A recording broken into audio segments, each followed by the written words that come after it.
I thought this is just really going to rock and roll. But I think the mistake we made is, which I've made a few times, is not just really validating the demand is there in terms of, I'm stoked about this thing. I think it's fun and cool and interesting. I'm passionate about it.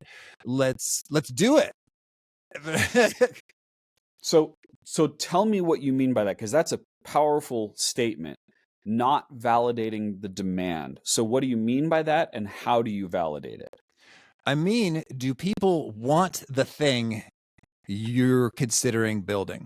And this book, The Lean Startup, is perfect. It nails this message so well in terms of, if you build a thing nobody wants, that's waste. You would have been better off just not building that and doing something else. And so taking principles of lean from manufacturing and taking them into the startup world. So validating it is how it's done. It's more than, hey buddy, do you think this is a good idea? But ideally getting a sense of precisely, okay, who's the target market? What are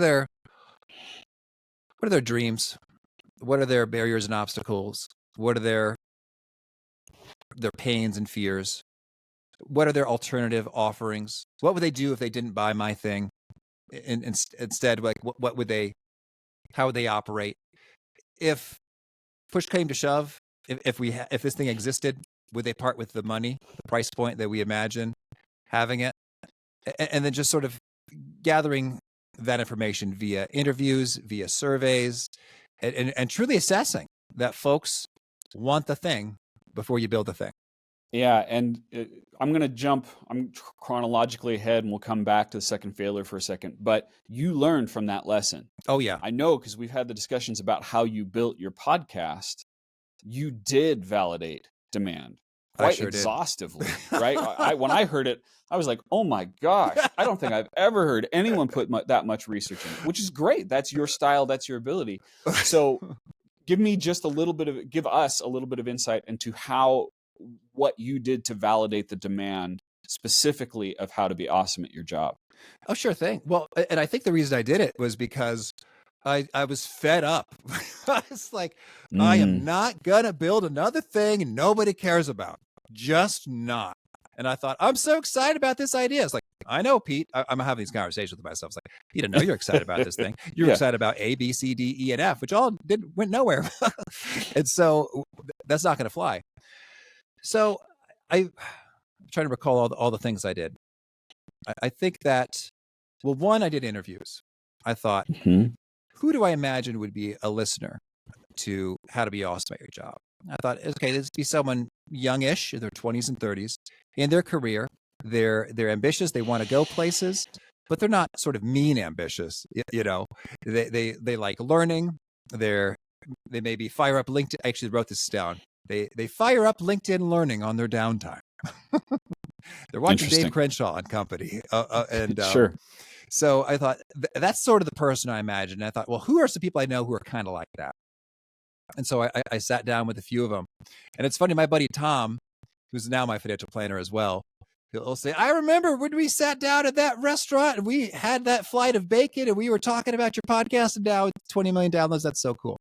And it's true. I talked with Tom, I talked with others to say, okay, so where do you get your learning now? Like, how do you advance your career? What are the resources you trust? What do you like in a podcast? What do you not like in a podcast? What sort of length would vibe for you? What sorts of, all these things, just to get a sense for what are you struggling with, where are you hoping to go in your career, what's holding you back, sort of get that vibe. And then I also checked out what's out there in the world of podcasts in terms of, I was thinking, I want my show, it's not quite about productivity, but there's going to be some good productivity stuff in there. And it's not quite about speaking, but there's going to be some speaking stuff in there. It's a little bit broad. And in one of my interviews, that's actually where the line came from my buddy Pat. It's like, oh, okay, I see what you're saying. It's like sharpening those universal skills. Like, yes, that's exactly what it is. And with your permission, that's actually the guiding light that we use in assessing, the thousands of guest pitches. Like, will this help sharpen the universal skills for professionals to flourish at work? Okay. And so I was checking out, all right, so what are some other podcasts? And then how are they doing? And I remember I was checking out Beyond the To-Do List by Eric Fisher. That's a great podcast. I was checking that out because I thought, okay, I think that we could probably have a good number of overlapping guests like David Allen, etc. That's cool. And I looked at, I think it might have been called The Public Speaker or some of those. Like, okay, I see how you're doing. And then I got a sense for, well, how big are these shows with their number of reviews on Apple Podcasts? And Eric Fisher, I actually saw that, oh, he's talking about advertising. And I thought, well, I might advertise my Myers-Briggs workshops. That's conceivable. And I also want to know how big your show is. So I would like to receive your sponsorship deck to see what your size is. And then I saw that, oh, that's pretty substantial. And I thought, I think I could make a show that's as good as Beyond the To-Do List, but different. And so I would have some of your productivity guys, but I'd also have some stuff about negotiation and influence and persuasion and communication and teamwork. And so it seemed, and then that got me excited in terms of thinking, well, shucks, if I got to the size of Beyond the To-Do List, and I gave myself a big horizon, like over 6 years, if I got there over 6 years, and then I monetized it even a little bit in terms of just advertisements, hopefully I'll think of something cool to sell people before then, but as well. But if I just did advertisements, boy, that would be a pretty juicy business after 6 years of investment. If you liked this video and want to listen to the full episode, go to your favorite podcast app and subscribe to the Dave Crenshaw Success Project.